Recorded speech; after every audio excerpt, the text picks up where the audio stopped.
যদি জমতে জমতে পাহাড় সমান হয়ে যায়, বান্দা মনে রাখবা আমার দয়ার ক্ষমা হচ্ছে আমার আসমান সমান। বলেন সুবহানাল্লাহ। তোমার গুনাহ জমতে জমতে যদি আসমানের মেঘমালা পর্যন্ত পৌঁছে যায়, মনে রাখবা বান্দা আমার দয়ার ক্ষমা হচ্ছে আমার আরশের সমান। বলেন সুবহানাল্লাহ। জোরে বলেন। আউযু বিল্লাহি মিনাশ শাইতানির রাজীম। বিসমিল্লাহির রহমানির রহিম। ইয়া ইবাদিয়াল্লাযীনা আসরাফু আলা আনফুসিহিম লা তাকনাতু মির রাহমাতিল্লাহ ইন্নাল্লাহা ইয়াগফিরুয যুনুবা জামিআ ইন্নাহু হুয়াল গফুরুর রহিম। وقال الله تعالى في شان حبيبه ومحبوبه ومعشوقه مخبرا وآمرا إن الله وملائكته يصلون على النبي يا أيها الذين آمنوا صلوا عليه وسلموا تسليما اللهم صل على سيدنا مولانا محمد وعلى آل سيدنا شافعنا محمد। দয়াল নবীর ভালোবাসায় আল্লাহর খুশি পাওয়া যায়, মায়ার নবীজির ভালোবাসায় আল্লাহর জান্নাত পাওয়া যায়। আল্লাহুম্মা সাল্লি আলা সাইয়্যিদিনা মাওলানা মুহাম্মদ ওয়া আলা আলি সাইয়্যিদিনা শাফিআনা মুহাম্মদ। মহান আল্লাহ রাব্বুল আলামিন ইজ্জাতুল জালালের দরবারে অসংখ্য অগণিত শুকরিয়া যে আল্লাহ রাব্বুল আলামিন আমাদেরকে ঐতিহ্যবাহী গোয়ালগ্রাম যুব সমাজের উদ্যোগে আলহাজ মনির হোসেন ভুলুমিয়ার মাঠ প্রাঙ্গণে ঐতিহ্যবাহী তাফসিরুল কোরআন মাহফিলে আমাদেরকে আসার বসার সুযোগ দান করেছেন। এই জন্য সেই মহান মনিবের আলিশান দরবারে আমরা শুকরিয়া আদায় করে পড়িনি আলহামদুলিল্লাহ। লক্ষ কোটি দুরূদ আর সালাম মানবতার মুক্তির দূত জনাবে মুহাম্মদুর রাসূলুল্লাহ, সবাই বলুন সাল্লাল্লাহু আলাইহি ওয়াসাল্লাম। যারা শ্রোতা মণ্ডলী আছেন আপনারা পিছন থেকে একটু সামনে আগায় আসলে ভালো হয়। আপনারা যারা পিছনে আছেন সামনে এগিয়ে আসেন, সামনে এগিয়ে আসলে কথা বলতে আমাদের জন্য সুবিধা হয়।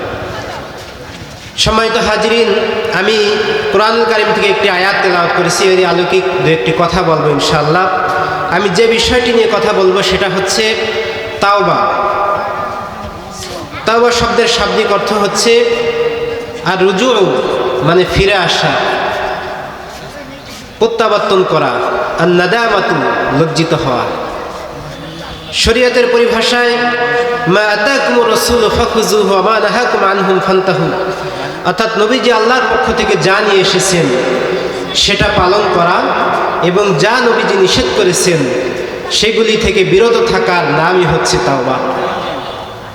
সম্মানিত হাজিরিন, তাওবা সম্পর্কে আল্লাহ রাব্বুল আলামিন পবিত্র কোরআনুল কারীমের মধ্যে বলতেছেন, ইয়া আইয়ুহাল্লাযীনা আমানু তুবু ইলাল্লাহি তাওবাতান নাসুহা। ও ঈমানদার বান্দাগণ, তোমরা আল্লাহর কাছে তাওবায়ে নাসুহা করো। তাওবায়ে নাসুহা অর্থ হচ্ছে খাঁটি তওবা। তাওবায়ে নাসুহা অর্থ খাঁটি তওবা। কারণ তাওবায়ে নাসুহা অর্থ কি? খাঁটি তওবা। খাঁটি তওবার কয়েকটি শর্ত আছে। কয়েকটি শর্ত যদি পাওয়া যায় তাহলে খাঁটি তওবা হবে। খাঁটি তওবার তিনটি শর্ত রয়েছে। কয়টি? তিনটি। কেউ কেউ বলেছেন 6টি শর্ত রয়েছে। এক নম্বর হচ্ছে আমি যে গুনাহ করেছি এই গুনাহ পুরোপুরি ছেড়ে দিতে হবে, বর্জন করতে হবে। 2 নম্বরে আমি যে গুনাহ করেছি এই গুনার জন্য আল্লাহর কাছে পরিতাপ করতে হবে, আল্লাহর কাছে অনুতপ্ত হতে হবে, অনুশোচনা করতে হবে।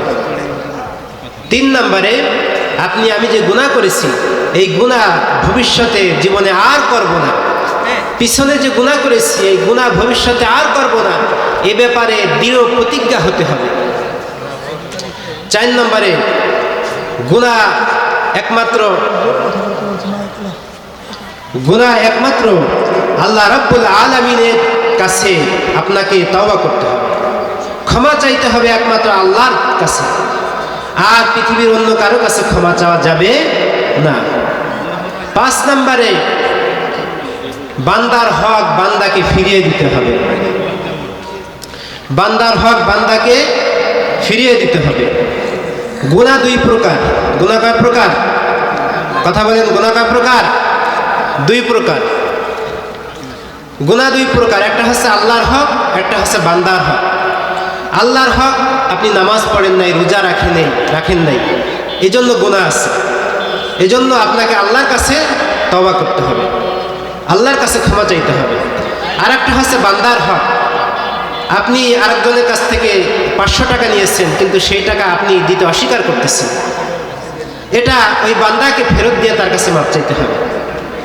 তা আল্লাহর হক আল্লাহর কাছে, বান্দার হক বান্দার কাছে ফেরত দিতে হবে, ফেরত দিয়ে মাপ চাইতে হবে। আর 6 নম্বরে আপনার গুনাহ আপনার নির্দিষ্ট সময়ের মধ্যে আপনাকে তওবা করতে হবে, অর্থাৎ আপনার ইন্তেকাল আসার আগেই আপনাকে তওবা করতে হবে। ইন্তেকাল যদি চলে আসে, মালাকুল মউত যদি চলে আসে, তখন আর আপনি যত তওবা করেন কোনো তওবা আপনার কাজে লাগবে না।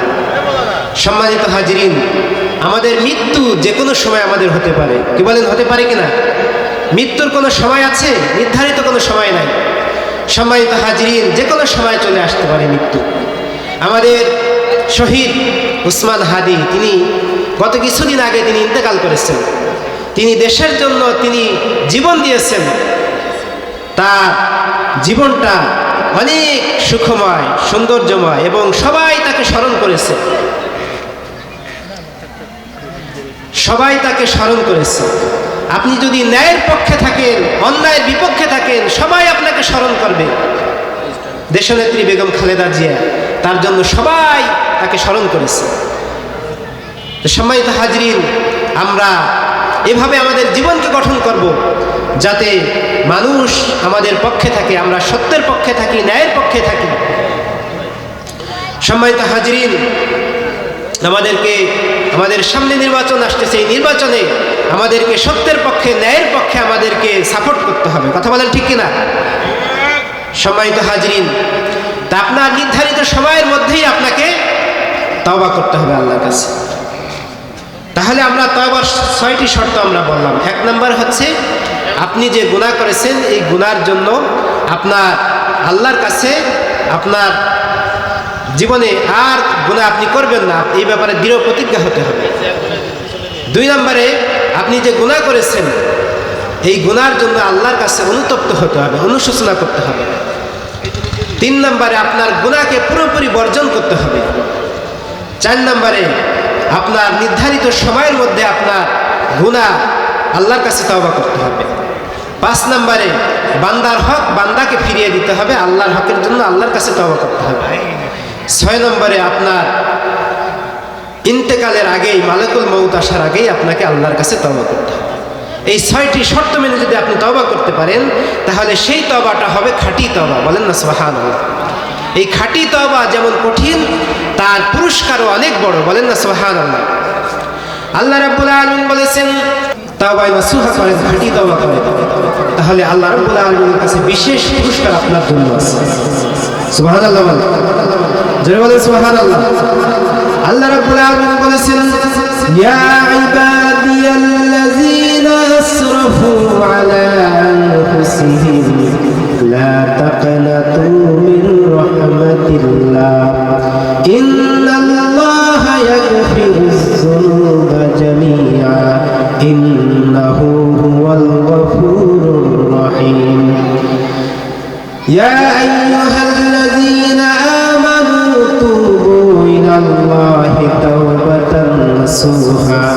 আসা রাব্বুকুম আইয়ুকাফিরা আনকুম সাইয়্যাতিকুম ওয়া ইউদখিলুকুম জান্নাত। বলেন সুবহানাল্লাহ।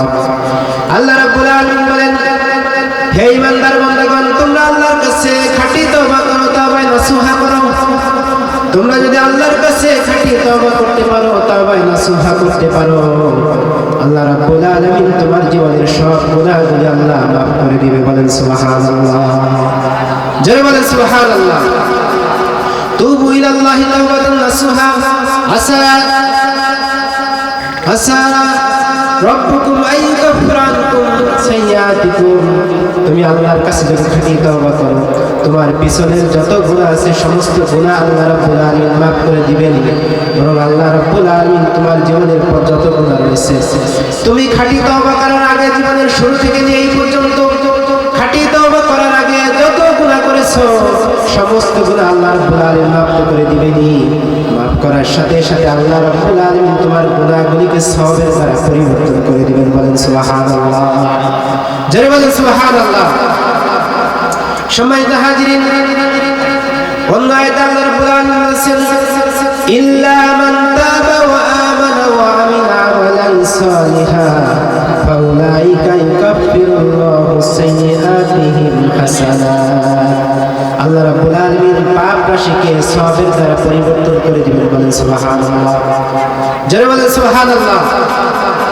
সম্মানিত হাজিরিন, এই জন্য আমরা যদি আল্লাহর কাছে খাঁটি তওবা করতে পারি, তাহলে আল্লাহ রাব্বুল আলামিন আপনার আমার পিছনের গুনাহগুলিকে মাফ করে দিবেন এবং এর সাথে সাথে আমাদের পিছনে যত গুনাহ রয়েছে এই গুনাহগুলিকে আল্লাহ রাব্বুল আলামিন সওয়াবের দ্বারা পরিবর্তন করে দিবেন। বলেন সুবহানাল্লাহ। জোরে বলেন আল্লাহু আকবার। সম্মানিত হাজিরিন, খাঁটি তওবা করলে আল্লাহ রাব্বুল আলামিন আপনার আমার গুনাহ মাফ করে দিবেন। এর একটি ঘটনা রয়েছে সহিহ বুখারী শরীফের 3470 নম্বর হাদিস এবং সহিহ মুসলিমের 2666 নম্বর হাদিসের মধ্যে আল্লাহ রাসূল সাল্লাল্লাহু আলাইহি ওয়াসাল্লাম বলেছেন, বনি ইসরাঈলের এক লোক ছিল। আল্লাহ রাসূল সাহাবায়ে কেরামদেরকে নিয়ে বলতেছেন যে, ও আমার সাহাবীরা, তোমরা শোনো, বনি ইসরাঈলের এক লোক ছিল, যে লোকটা জীবনে অনেক গুনাহ করেছিল, অনেক পাপ করেছিল। তার গুনাহ এত বেশি ছিল, যে সে জীবনে 99টা খুন করেছিল। কতটা খুন? 99টা খুন করেছিল জীবনে। এই 99টা খুন করার পরে তার মনের মধ্যে অনুশোচনা আসলো যে হায় হায়, আমি কি করেছি? আমি তো ভুল করছি, আমি তো পাপ করছি, আমি তো অন্যায় করছি। তা আল্লাহর কাছে আমি একটু তওবা করি। তিনি আল্লাহর কাছে অনুতপ্ত হলেন, অনুশোচনা করলেন। তার মনের মধ্যে অনুশোচনা আসে, তিনি খুঁজতে লাগলেন। খুঁজতে খুঁজতে একজন হুজুরের কাছে গিয়ে বললেন, হুজুর, আমি তো জীবনে অনেক গুনাহ করছি, অনেক পাপ করছি, অনেক অন্যায় করছি। তা আমার জীবনের জন্য কোনো ক্ষমার রাস্তা আছে কিনা, মাপ পাওয়ার কোনো রাস্তা আছে? তখন হুজুর বলে যে, তুমি কি গুনাহ করছো? বলে যে, আমি তো 99টা খুন করছি। বলেন কি 99টা খুন করছেন? এত বেশি? তখন হুজুর, আমার কি মাপ পাওয়ার কোনো রাস্তা আছে? তো হুজুর বলে, এত বেশি খুন করছেন, আপনার তো মাপ পাওয়ার কোনো রাস্তা আছে। তো দেখবেন কিছু মানুষ আছে যারা যদি নিজে না বাঁচে তাহলে আরেকজনকেও বাঁচায় রাখে। আমি যদি মরি আরেকজনকে নিয়ে মরি, একা কেন? কি বলেন, ঠিক কিনা? তো ওই লোকটাকে হত্যা করে ফেলে। আগে ছিল 99টা খুন, এখন হয়েছে 100টা খুন হয়েছে। কয়টা? যারা বলেন কয়টা খুন হয়েছে? 100টা খুন হয়েছে। 100টা খুন করার পরে 100 সেঞ্চুরি করছে খুন করার। 100টা খুন করার পরে তার মনের মধ্যে আবার অনুশোচনা আসছে। সে অনুতপ্ত হলো, হায় হায়, আমি কি করছি? আমি তো ভুল করছি, আমি তো অন্যায় করছি, আমি তো গুনাহ করছি, মস্ত বড় গুনাহ করছি, এত গুনাহ করছি। তখন সে খুঁজতে লাগলো। খুঁজতে খুঁজতে সে এবার একজন ভালো আলেমের কাছে খুঁজে খুঁজে। সম্মানিত হাজির, এখান থেকে আমাদের শিক্ষা যে আপনি কোনো বিষয় যদি না জানেন কোরআন হাদিসের কোনো মাসলা যদি হয় তাহলে ভালো আলেমের কাছে আপনি যাবেন। আপনার যদি শরীরে রোগ হয়, অসুস্থ হন, তাহলে আপনার ভালো ডাক্তারের কাছে গেলে আপনি একটা সমাধান পাবেন। আপনার বিল্ডিং করা দরকার, আপনি যদি ভালো ইঞ্জিনিয়ার কাছে না যান তাহলে কিন্তু আপনার বিল্ডিংটা সুন্দর হবে, কনস্ট্রাকশন সুন্দর হবে।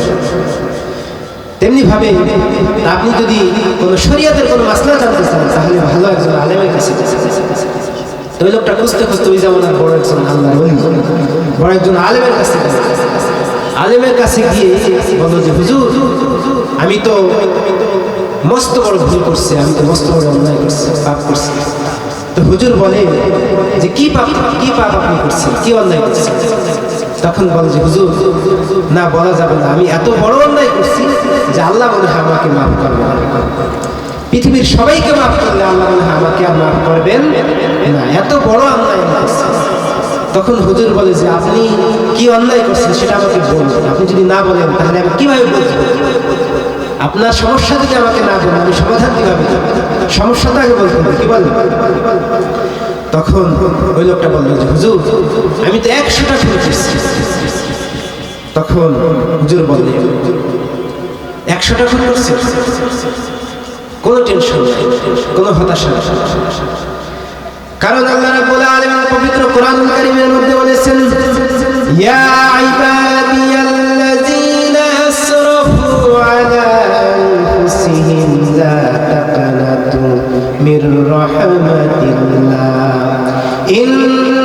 ইন্নাল্লাহা ইয়াগফিরুয যুনুবা জামিআ ইন্নাহু হুয়াল গফুরুর রহিম। বলেন সুবহানাল্লাহ।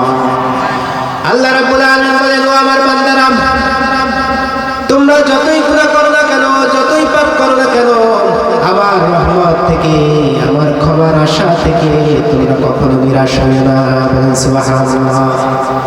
তোমার গুনাহ যদি হয় নদীর পানির সমান, আমার দয়ার ক্ষমা হচ্ছে সাগরের পানির সমান। বলেন সুবহানাল্লাহ। তোমার গুনাহ যদি জমতে জমলে পাহাড় সমান হয়ে যায়, বান্দা মনে রাখবা আমার দয়ার ক্ষমা হচ্ছে আমার আসমান সমান। বলেন সুবহানাল্লাহ। তোমার গুনাহ জমতে যদি আসমানের মেঘমালা পর্যন্ত পৌঁছে যায়, মনে রাখবা বান্দা আমার দয়ার ক্ষমা হচ্ছে আমার আরশের সমান। বলেন সুবহানাল্লাহ। জোরে বলেন সুবহানাল্লাহ। বান্দা এই জন্য যতই গুনাহ করো না কেন, যতই অন্যায় করো না কেন, যতই পাপ করো না কেন, আমার রহমত থেকে তুমি কখনো নিরাশ হবে না। তুমি যত বড় অন্যায় করেছো না কেন, তুমি ওই লোকটার কাছে সব কিছু খুলে বললো হুজুরের কাছে। ওই লোকটা খুলে বলার পরে হুজুর বলল, তুমি যে এলাকায় আছো এই এলাকাটা ভালো এলাকা না, এই এলাকাটা তোমাকে ছাড়তে হবে। লোকটা তাড়াতাড়ি হুজুরের কাছ থেকে চলে আসলো। চলে আসার পরে বাড়িতে এসে তার সব কিছু গুছিয়ে গেছে, ওই এলাকাটা ছেড়ে বাড়ি থেকে কেবল বের হয়েছে। বের হওয়ার কিছুক্ষণ পরে আজরাইল চলে এসেছে। আজরাইল এসে তার জানটাকে কবজ করে নিয়ে গেছে। বলেন সুবহানাল্লাহ। তার জানটাকে কবজ করে ফেলছে। আজরাইল জান কবজ করার পরে দুই ধরনের ফেরেশতা আসছে, নেকের ফেরেশতা আসছে, পাপের ফেরেশতা আসছে। নেকের ফেরেশতারা বলে আমরা তার রূহটাকে নিয়ে যাব, পাপের ফেরেশতা বলে আমরা তার রূহটাকে নিয়ে যাব। দুইজনের মধ্যে ধাক্কাধাক্কি লেগে গেছে। তখন তারা নিজেরা বলল আমরা ধাক্কাধাক্কি করে কোনো লাভ নেই, আল্লাহর কাছে চলো। আল্লাহর কাছে গেল। আল্লাহর কাছে যাওয়ার পর আল্লাহ রাব্বুল আলামিন বললেন, তোমরা একটা কাজ করো, তোমরা মাপ দাও। যদি নেকের এলাকাটা, ভালো এলাকাটা যদি কাছে হয় তাহলে নেকের ফেরেশতারা নিয়ে যাবে তার রূহটাকে, আর ভালো এলাকাটা যদি দূরে হয় তাহলে পাপের ফেরেশতা নিয়ে যাবে। মাপ দেওয়া হলো। ওই লোকটা কেবল বাড়ি থেকে বের হয়েছিল, বেশি দূর যেতে পারে নাই। অতএব ভালো এলাকাটা অনেক দূরে ছিল আর খারাপ এলাকাটা অনেক কাছে ছিল। কিন্তু আল্লাহ রাব্বুল আলামিন কেউ যেটা পারে না পারে কে, কেউ যেটা দেখে না দেখে কে।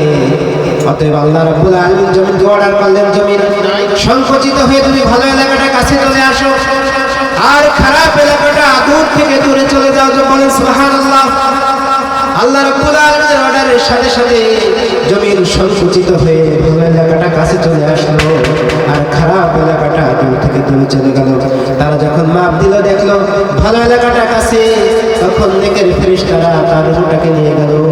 নেকের ফেরেশতারা তার রূহটাকে নিয়ে বেহেশতি রূহ ইঞ্জিনের মধ্যে তার রূহটাকে ঢুকিয়ে দিল। বলেন সুবহানাল্লাহ, যারা বলেন সুবহানাল্লাহ, যারা বলেন আল্লাহু আকবার।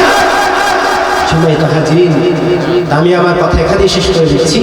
আমরা যদি আল্লাহর কাছে খাঁটি তওবা করতে পারি, তাহলে আল্লাহ রাব্বুল আলামিন আমাদের তওবা কবুল করবেন। আল্লাহ রাব্বুল আলামিন আমাদের সকলকে কবুল করুন। সবাই বলুন আমিন। আল্লাহ রাব্বুল আলামিন আমাদের সকলকে নেক আমল করার তৌফিক দান করুন। ওয়া আখিরু দাওয়ানা